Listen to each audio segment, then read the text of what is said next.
प्रियो, आज का वचन जो प्रभु ने मेरे हृदय में रखा वो पाया जाता है लूका रचित सुसमाचार और उसके 5वें अध्याय में। आइए मेरे साथ निकालिए लूका रचित सुसमाचार उसका 5वां अध्याय। और यहाँ लिखा है, जब भीड़ उस पर गिरी गिरी पड़ती थी और परमेश्वर का वचन सुनती थी और वे गन्नेसरत की झील के किनारे पर खड़ा था, तो ऐसा हुआ कि उसने झील के किनारे पर 2 नाव लगी हुई देखी और मछुए उन पर से उतरकर जाल धो रहे थे।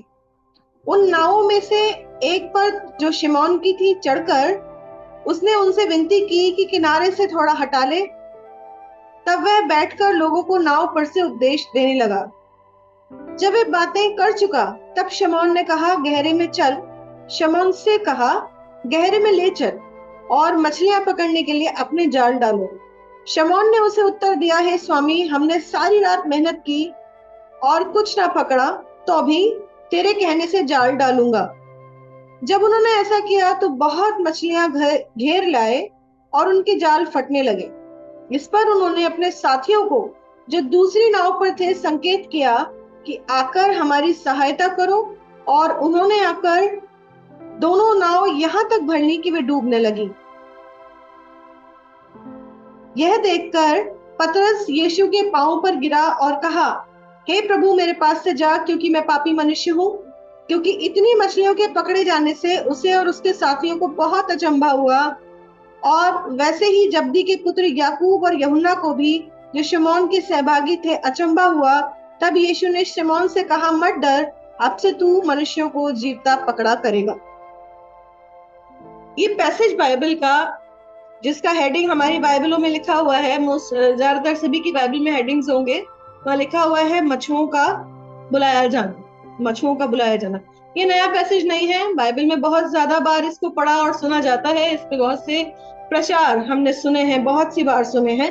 ये ऐसा पैसेज है, अधिकांश लोग इससे परिचित हैं। इस पैसेज को जब हम पढ़ते हैं तो यहाँ विवरण दिया गया है 4 चेलों का, शमौन का, अंद्रयास का, और जब्दी के 2 पुत्र थे, यूहन्ना, और दूसरा था याकूब। ये 4 यीशु मसीह के चेले हैं। उनको किस तरीके से यीशु ने अपनी बुलाहट उनके लिए जीवन में रखी, या कैसे उन्हें अपने पीछे बुलाया, इस बारे में विवरण है, इसके बारे में लिखा हुआ है। और एक विशेष बात जो कॉमन थी सब में, ये सारे के सारे मछुआरे थे। और जब यीशु मसीह इनसे मिलते हैं, जब यीशु मसीह से इनकी मुलाकात पहली बार होती है, उस समय ये क्या कर रहे थे? मछुआरे अपने जाल धो रहे थे। इनकी नाव झील के किनारे पर लगी हुई थी। ये अपने अपने जालों को धो रहे थे, सुधार रहे थे। और प्रभु ने इनसे कहा कि मेरे पीछे हो ले। जब पैसेज हमने जैसे पूरा पढ़ा और जब हम पढ़ते हैं तो उसके पढ़ने से ही हमें समझ में आता है कि जिस समय की ये घटना है, जिस समय यीशु मसीह इनसे मिल रहे हैं, चेलों से मिल रहे हैं, उन्हें नाव के पास खड़े हुए अपने जालों को धोता हुआ देख रहे हैं, उससे पिछली रात में पूरी रात भर ये सभी चेले क्या करते रहे? उसी झील में, गन्नेसरत की झील में क्या करते रहे हैं? अपने जालों को डालते रहे हैं, मछलियां पकड़ने की कोशिश करते रहे हैं। लेकिन लिखा है वहां पर, जब पतरस बात करता है यीशु मसीह से, कहता है, लेकिन कुछ न पाया, कोई मछली उनके जाल में आती नहीं, है ना। कोई भी, पूरी रात परिश्रम करने के बाद भी उन्हें कुछ मिला नहीं है झील में से। और अगली सुबह जब यीशु मसीह से उनकी मुलाकात हो रही है, तो उस समय भी वो अपने जालों के साथ ही पाए जाते हैं। अगर इसी वाक्य को आप मरकुस में पढ़ेंगे तो मरकुस रचित सुसमाचार उसके पहले अध्याय में कुछ इस प्रकार लिखा हुआ है कि जब यीशु मसीह अपने चेलों इनसे मिलते हैं आकर, तो पतरस और अंद्रयास तो जाल डाल रहे थे, और यूहन्ना और याकूब क्या कर रहे थे? अपने जालों को सुधार रहे थे या उन्हें धो रहे थे। तो यहाँ पर भी जब पूरी रात डाला है इन्होंने और पाया नहीं है, उसके बाद भी वो क्या कर रहे हैं? जबकि पूरी रात जब इन्हें कोई रिजल्ट नहीं मिला है, इन्होंने एक ऐसा काम किया था जो थकान भरा था, एक थकाऊ, एक परिश्रमी काम था। पूरी रात परिश्रम किया, थके भी होंगे, रिजल्ट कुछ नहीं मिला, निराश भी होंगे, लेकिन उसके बाद भी क्या नहीं हुए? हार नहीं मानी है उन्होंने, हताश नहीं हुए, छोड़ के नहीं चले गए हैं। अभी भी वो अपने कार्यों को, जो उनके कार्य हैं, उनके प्रोफेशन के लिए वो अनवरत उन्हें कर रहे हैं। चाहे जालों को डाल रहे हैं झील में, फिर से प्रयास कर रहे हैं, या उन्हें सुधार रहे हैं, साफ कर रहे हैं। क्या दिखाई दे रहा है कि उनकी निराशा भी या उनका असफल होना भी उन्हें पीछे नहीं लेके जा रहा। वो लगातार अभी भी अपने कार्यों में बने हुए हैं, हताश और निराश होने के बाद भी वहां पर बने हुए हैं। और उसके बाद ऐसा ही जब वो करते रहे तो कुछ ही समय के बाद एक बड़ी सफलता, एक बड़ा सा कहना चाहिए आश्चर्य कर्म उन्होंने अपनी लाइफ में देखा, आंखों से उसे विटनेस किया, और आत्मिक जीवन में भी इनके लिए एक नए द्वार को प्रभु ने खोला कि इन्हें अपने चेले की बुलाहट में इन्हें आगे बुलाया। चेला होने के लिए प्रभु ने इनका चुनाव किया, इन्हें बुलाया। ये एक साधारण सा दिखने वाला पैसेज है या साधारण सा दिखने वाला वाक्य है बाइबल के अंदर जैसे हम पाते हैं, लेकिन ये हमें बड़ी गहरी शिक्षाएं देकर जाता है। वो बड़ा ब्रेक थ्रू या वो बड़ी सक्सेस जो इन्होंने अपने जीवन में देखी उस समय में, उससे पहले क्या क्या हुआ था, आइए उसके बारे में हम गहनता से आज देखेंगे, उसके बारे में गहनता से सोचेंगे, मनन करेंगे कि क्या क्या चीजें उस बड़ी सफलता से पहले वहां पर हो रही थी।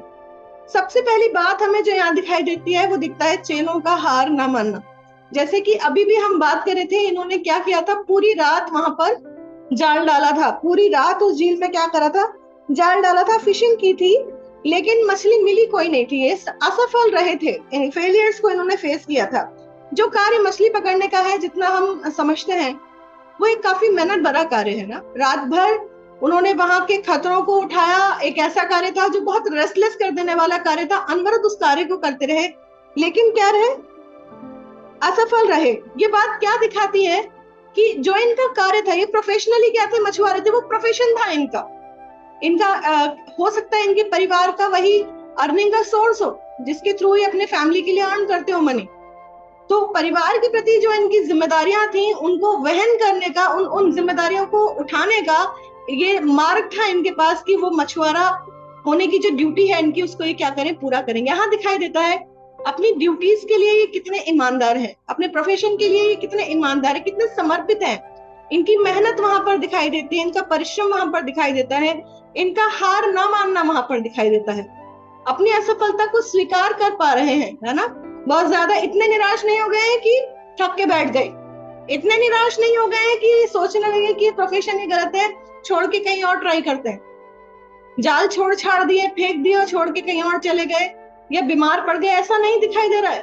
वो लगातार अपने जालों को सुधार रहे हैं या अभी भी प्रयास कर रहे हैं मछलियों को पकड़ने का, जबकि फेल हो चुके हैं, उसके बाद भी मेहनत कर चुके हैं, उसके बाद भी ऐसा नहीं हुआ कि वो बैठ गए हैं हताश होकर आसमान की तरफ देख रहे हैं, गहरी सांसें भर रहे हैं, या अपने फैमिली में वापस चले गए हैं रात भर की थकान उतारने के लिए, या अपने असफलता की स्टोरीज को, उसकी कहानियों को लोगों को सुना रहे हैं, अपने फैमिली मेंबर्स को सुना रहे हैं, उनकी सिंपैथी गेन करने के लिए अपनी बातों को शेयर कर रहे हैं। ऐसा कुछ भी करते दिखाई नहीं दे रहे, बल्कि क्या कर रहे हैं, अभी भी ईमानदारी के साथ, अभी भी समर्पण के साथ वो प्रयास जो उनकी जिम्मेदारी से जुड़े हुए हैं, वो उनमें अभी भी ईमानदार पाए जाते हैं।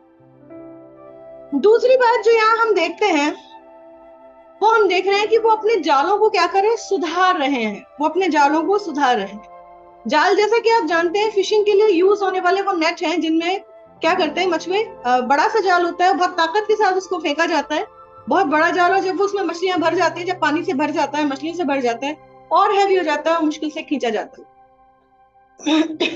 ये मछुआरे अच्छे मछुआरे हैं जो अपनी जिम्मेदारी के प्रति भी अच्छे हैं और उसकी नॉलेज भी रखते हैं, अनुभवी हैं। वो ये जानते हैं कि जब उनके जाल यूज किए जाते हैं तो उसके बाद जाल भी जो है वो केयर मांगते हैं। जाल केवल इस्तेमाल होने के लिए नहीं है, बल्कि वो भी केयर मांगते हैं। जब वो यूज किए जाते हैं उसके बाद एक समय समय पर उनको भी सफाई की आवश्यकता है, समय समय पर उनको भी सुधार की आवश्यकता, उनको भी ठीक किए जाने की आवश्यकता है।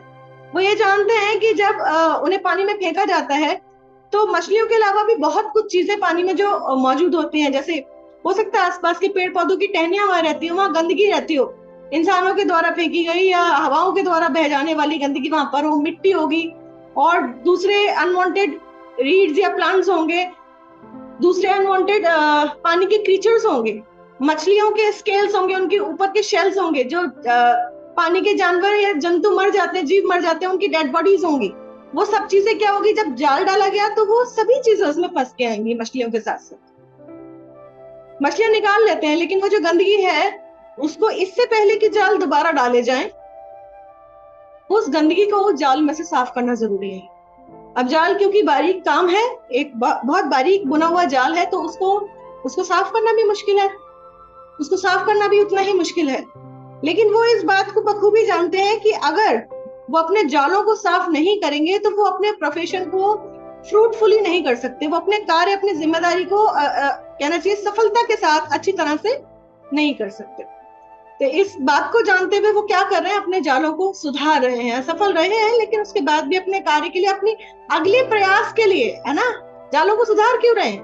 क्योंकि वो जानते हो कि उन्हें फिर से प्रयास करना है, फिर से उसी कार्य को करना है, जालों को अच्छी तरीके से तैयार करें कि एक बार फिर से अपने एफर्ट्स को कर सकें। जालों को धोना कई वजह थी कि उन्हें साफ करना या उन्हें सुधारना जरूरी था, क्योंकि यदि उनमें फंसा हुआ वो गंदगी या वो डेड एनिमल्स या डेड प्लांट्स जो भी जालों में फंस जाते थे, आसपास की मिट्टी, डर्ट, अगर वो साफ नहीं की जाती समय समय पर, तो क्या होने लगता है, जालों में से स्मेल आने लगती, जालों में से बदबू आने लगती। दूसरी वजह ये भी थी कि जब तक जाल साफ नहीं होंगे तो जाल कहाँ कहाँ से फट गया है, कहाँ कहाँ से उसमें छेद हो गए, कहाँ कहाँ से वो खराब हो गया है, वो भी नजर नहीं आएगा। वो नजर तब आएगा जब वो साफ हो जाएगा, और उसके बाद ही उसको मेंड किया जा सकता है या उसको सुधारा जा सकता है, या वापस से उसके जो छेद हो गए हैं बड़े बड़े, उनको क्या किया जा सकता है, रिपेयर किया जा सकता है। और यदि जालों को साफ किए बिना और रिपेयर किए बिना वो वापस से उसे यूज करते हैं, उसे झील में डालते हैं, तो उन गंदगी के कारण, उस बदबू के कारण जो जाल में से आ रही है, हो सकता है जो फ्रेश फिश जो दोबारा से या मछलियां उसमें से पकड़ी जाती हैं, जाल में फिर से फंसती हैं, वो उस गंदगी के कारण वो खराब हो जाए या सड़ जाए, या अगर उसमें बड़े बड़े छेद हो गए जो दिख नहीं रहे गंदगी के कारण से, तो मछलियां वहां से क्या कर सकती हैं, वापस भी पानी में जा सकती हैं। ये सब कारण थे जो मछुआरे बहुत अच्छी तरीके से जानते थे कि ये कारण है कि उन्हें जालों को साफ करना आवश्यक है। जबकि जालों को साफ करना और भी ज्यादा कठिन था, और भी ज्यादा थकाऊ काम था, मेहनत का काम था, और भी ज्यादा बोरिंग काम था, एक बड़ा ऑर्डिनरी से दिखने वाला कार्य था। लेकिन वो जानते थे कि अगर उन्हें अपने कार्य में सफलता चाहिए तो इस कार्य को भी उन्हें रेगुलर बेसिस पे करना है, और वो कर रहे थे, उस कार्य को वो कर रहे थे। न सिर्फ जानकारी थी एक अच्छा मछुआरा होने के नाते, बल्कि उसको वो प्रैक्टिस में भी लाते थे। और तीसरी बात जो यहाँ पर दिखाई देती है कि यीशु की बातों को वो सुन रहे हैं, है ना, मछुआरे यीशु की बातों को न सिर्फ सुन रहे हैं बल्कि मान रहे हैं। प्रोफेशनल है, मछुआरे हैं, प्रोफेशनल हैं, अनुभवी हैं, हो सकता है बहुत बहुत सालों का अनुभव हो उनके पास। पूरी रात भर वो लगातार उसी झील में, उसी पानी में जाल डालते रहे हैं, प्रयास करते रहे हैं, असफल रहे हैं, थके हुए हैं, निराश है, हो सकता है फ्रस्ट्रेटेड भी हो। यीशु से पहली बार मिल रहे थे मेरे ख्याल से, है ना, जैसे हम वचन में पढ़ते हैं, इससे पहले यीशु की और इन चेलों की मुलाकात हमें दिखती नहीं है। तो वचन के अनुसार देखा जाए तो ये यीशु से क्या कर रहे हैं, पहली बार मुलाकात कर रहे हैं। हो सकता है यीशु की पावर्स का, उसके एक सुपरनैचुरल व्यक्तित्व होने का, और उसकी फिशरमैन स्किल्स का, या वो मछुआरे के या फिशिंग के बारे में वो क्या नॉलेज रखता है, क्या जानता है यीशु। ये हो सकता है उन्हें मछुआरों को पता भी ना हो, वो जानते भी ना हो कि ये किस तरह का व्यक्ति है, कितना जानता है फिशिंग के बारे में। इन सब बातों के बाद भी जब यीशु उनसे कहता है कि अपने जालों को इस तरफ डाल, तो वो डालते हैं। बड़ी बात है, तो वो डालते हैं, उसी झील में डालते हैं, उन्हीं जालों को डालते हैं। और जब वो ऐसा करते हैं तो एक बड़ी सफलता को, एक ग्रेट ब्रेक थ्रू को वो वहां पर देखते हैं, विटनेस करते हैं, अचंभित होते हैं कि यही पानी जो हमें असफल करता रहा सारी रात, इसी पानी में से अब सुबह में इतनी मछलियां निकली हैं कि हमारे जाल फटे जा रहे हैं, हमारी नावें डूब चली हैं। वो अचंभित हो रहे हैं। लेकिन हमारे और आपके लिए अचंभे का विषय इतनी सारी मछलियों का आना नहीं है, क्योंकि हम जानते हैं कि यीशु मसीह के वहां उपस्थित होने के कारण कुछ भी हो सकता था, हो सकता है और भी ज्यादा मछलियां आ जाती। ये कोई बड़ी बात नहीं थी, यीशु मसीह ने और भी बड़े बड़े आश्चर्य कर्म किए थे। हमारे और आपके लिए जो हैरानी की बात है वो ये कि जिन परिस्थितियों में इन मछुआरों ने यीशु की बात को सुना और फॉलो किया, वो अपने आप में अचंभे की बात है, वो अपने आप में हैरान करने की बात है। वो ये भी कह सकते थे, प्रभु रात भर मक्खियां नहीं मारी हमने यहाँ नहर पे, इस झील में पूरी रात हमने इसी पानी में जाल डाला है जहां पर आप डालने के लिए कह रहे हैं, हमने मजाक नहीं किया, पूरी रात हमने इसमें जाल डाला है, या हमें इतने वर्षों का अनुभव आप हमें सिखा रहे हैं। इस तरह की कोई बात कहीं भी रिकॉर्डेड नहीं है। 3 सुसमाचारों में, मत्ती, मरकुस और लूका, तीनों में ये वाकया लिखा हुआ है। 4 चेलों की वहां पर बात की गई है, और चारों में से किसी एक ने भी, किसी भी एक सुसमाचार में इस तरह का कोई डायलॉग या कोई भी वाक्य रिकॉर्डेड नहीं है, किसी एक ने भी ऐसा नहीं कहा। प्रभु ने कहा और उन्होंने माना, उन्होंने माना, उन्हें फॉलो किया और एक बड़े ब्रेक थ्रू को अपने सबमिशन के साथ उस कार्य को किया। एक बहुत बड़ी सफलता को उन्होंने वहां पर विटनेस किया और अपने आत्मिक जीवनों में भी क्या पाया, आशीष को पाया। इस इंसिडेंट से, इस घटना से जो बाइबल में हमने अभी पढ़ी और हमने देखी, उसके विषय में देखा, हम क्या सीखते, इन बातों से हम क्या सीख पाते। बहुत सी बातें हैं जो ये हमें सिखाता है, ये इंसिडेंट हमें सिखाता है। पहली बात, हम सभी के जीवनों में हर जहां पर हम रखे गए, जिन जगहों पर हम रखे गए, कुछ ना कुछ जिम्मेदारियां, छोटी या बड़ी, हम सबके जीवनों में दी गई। हम सबके लाइफ में कुछ ना कुछ जिम्मेदारियां हमें दी गई हैं, जिनके प्रति हमें क्या होना है, हमें ईमानदार होना है, उनके प्रति हमें परिश्रमी होना है और उनके प्रति क्या होना है, हमें समर्पित होना है। जो जो जिम्मेदारियां हमें दी गई हैं उनके प्रति हमें ईमानदार होना है, समर्पित होना है और क्या होना है, परिश्रमी होना है। कुलीसियों निकाले मेरे साथ, कुलीसियों की पत्री, उसका 3rd चैप्टर, उसके 3rd चैप्टर में 17th वर्ष में, 17वीं वर्ष में लिखा हुआ है, और वचन से या काम से जो कुछ भी करो, सब कुछ प्रभु यीशु के नाम से करो और उसके द्वारा परमेश्वर पिता का धन्यवाद करो। इसके बाद इसकी 23वीं आयत में लिखा है ना, कुलीसियों के 3rd चैप्टर उसकी 23वीं आयत में लिखा हुआ है, और जो कुछ तुम करते हो तन मन से करो, यह समझकर कि मनुष्यों के लिए नहीं परंतु प्रभु के लिए करते हो। जो कुछ तुम करते हो तन मन से करो, यह समझकर कि मनुष्यों के लिए नहीं परंतु प्रभु के लिए करते हो। ये आयतें हमें सिखाती हैं कि जिन भी कामों में, जिन भी जगहों पर, जिन भी जिम्मेदारियों के लिए हमें ठहराया गया है, हमें अपने उस कार्य को, अपनी उस जिम्मेदारी को परिश्रम से, ईमानदारी से और ये सोचते हुए कि जो कुछ हम कर रहे हैं प्रभु के लिए कर रहे हैं, करके करना है, उसके प्रति पूरी तरह से समर्पित होते हुए उसे करना है। दूसरी बात जो हम सीखते हैं वो है, सफलता और असफलता हमारे जीवन का हिस्सा है। हम प्रयास करते हैं, हम अपने एफर्ट्स करते हैं, हर लाइन में जो हमारे लिए रखी गई है हम अपने कार्यों को करते हैं, लेकिन कई बार सफल भी होते हैं, कई बार असफल भी होते हैं। ये हमारे जीवन का हिस्सा है, हम सुनते आए हैं। जहां सफलता हमारे जीवन में खुशी को लेकर आती है, दूसरी ओर असफलता हमें निराशा में लेकर जाती है। बहुत बार हमें सोचने पे मजबूर कर देती है कि हमसे कहाँ गलती होगी। लेकिन निराशाओं के टाइम में भी अगर पाए जाते हैं, अगर असफलता के दौर से भी होकर गुजर रहे हैं, ये वाक्य हमें सिखाता है बाइबल से कि हार नहीं माननी है ना, छोड़ नहीं देना है। जो कार्य आप कर रहे हैं उसको छोड़ नहीं देना है, उसके प्रयास को लगातार करते रहना है, प्रयत्न को लगातार करते रहना है, परमेश्वर में सामर्थी बने रहना है और अपने कार्यों को लगातार, असफल हो गए हैं तब भी करते रहना। तीसरी बात जो हम सीखते हैं, हमारी असफलता के लिए हमारा शोक करना, हमारा दुख करना, हमारा विलाप करना, हमारी असफलता की स्टोरी लोगों को जा जाकर सुनाना, अलग अलग लोगों को बताना, उनसे सिंपैथी बटोरना हमें कहीं लेकर नहीं जाता, हमें कहीं भी लेकर नहीं जाता, हमें सफलता की ओर लेकर नहीं जाता, बल्कि हमारे ही प्रयास, हमारी ही कोशिशें, हमारा ही परिश्रम, हमारे ही लगातार आगे बढ़ते रहना हमें सफलता के मार्ग पर आगे की ओर लेकर जाता है, हमें आगे की ओर अग्रसरित करता है ना। लोगों की सिंपैथी, लोगों के सामने अपना दुखड़ा रोना और अपने असफलताओं को, उन चीजों को लगातार मेडिटेट करते रहना, उनको सोचते रहना, एक्चुअली वो क्या करेगा, और ज्यादा डिप्रेशन में लेकर जाता है, और ज्यादा डिप्रेशन में लेकर जाता है। सामर्थ मांगे ऐसे समय में प्रभु से और लगातार अपने कार्यों को, अपनी मेहनत को, अपने प्रयासों को करते रहें। चौथी बात जो बहुत इंपॉर्टेंट है वो हम सीखते हैं इससे, क्लीनिंग एंड मेंडिंग, सफाई करना और सुधार करना, सफाई करना और सुधार करना। ध्यान से सुनेंगे इस पॉइंट को।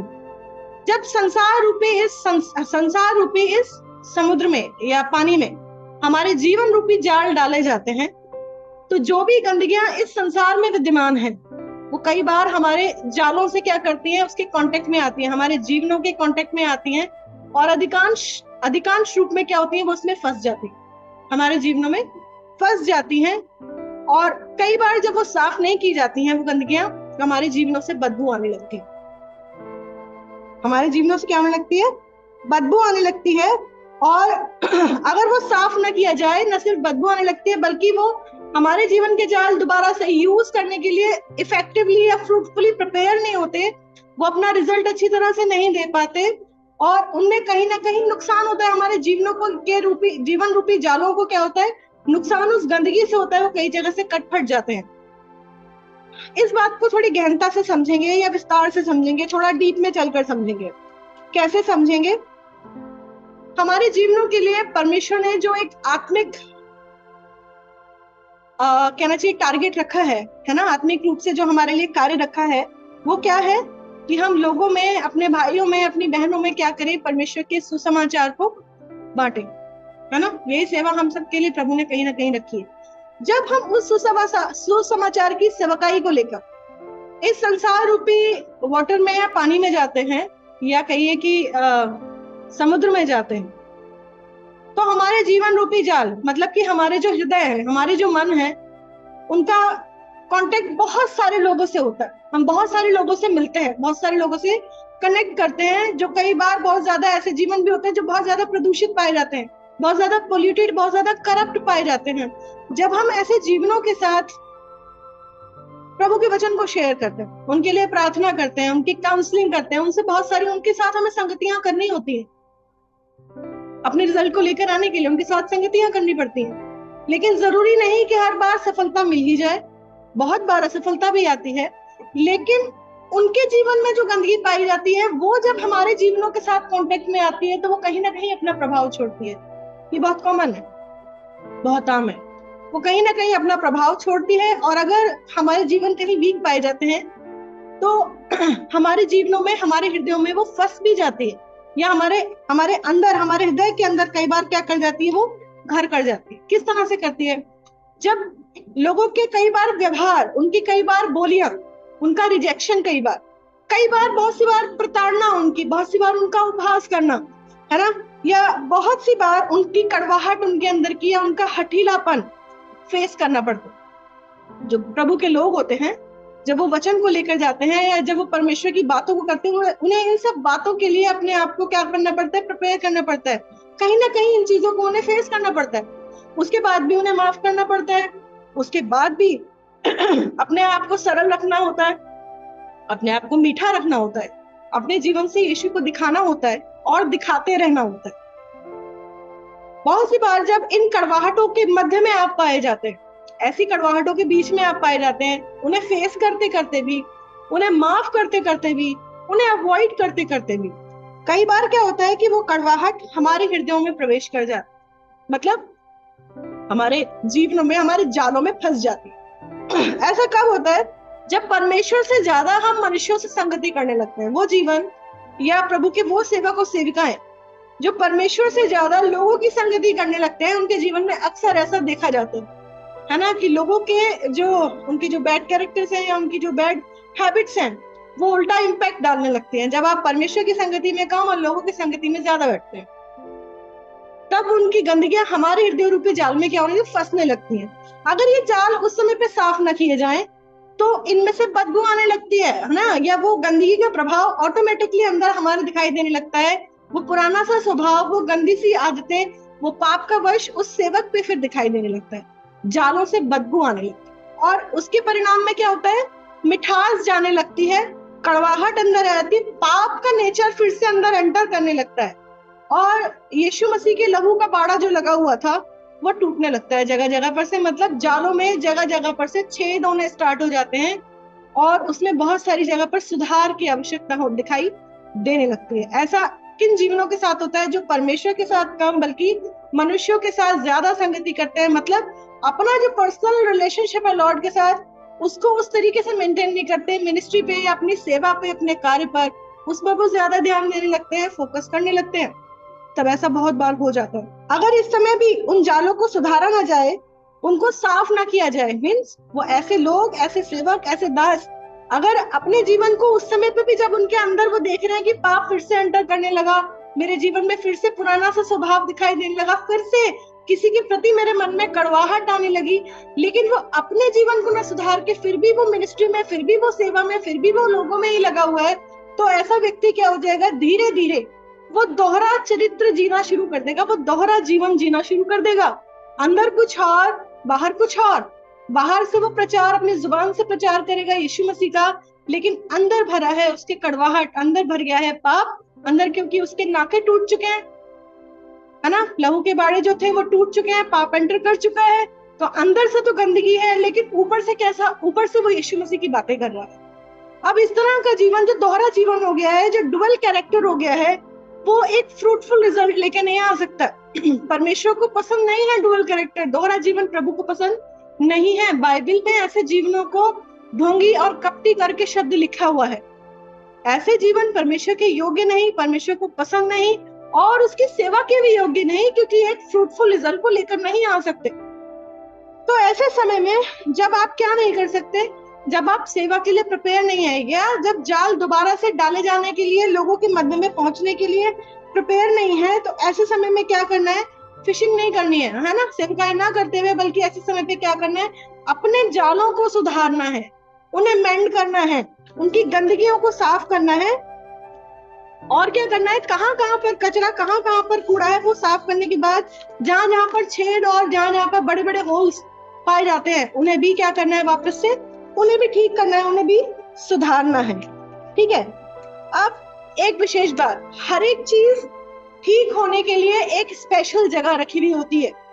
जैसे जो ये मछुए हैं, ये जालों को, ये कौन से जालों को सुधार रहे हैं? इनके जाल ह्यूमन मेड है ना, मैन मेड जाल हैं, जिनको ये लोग खुद सुधार रहे हैं, इंसान सुधार रहे हैं, इंसानों ने बनाया।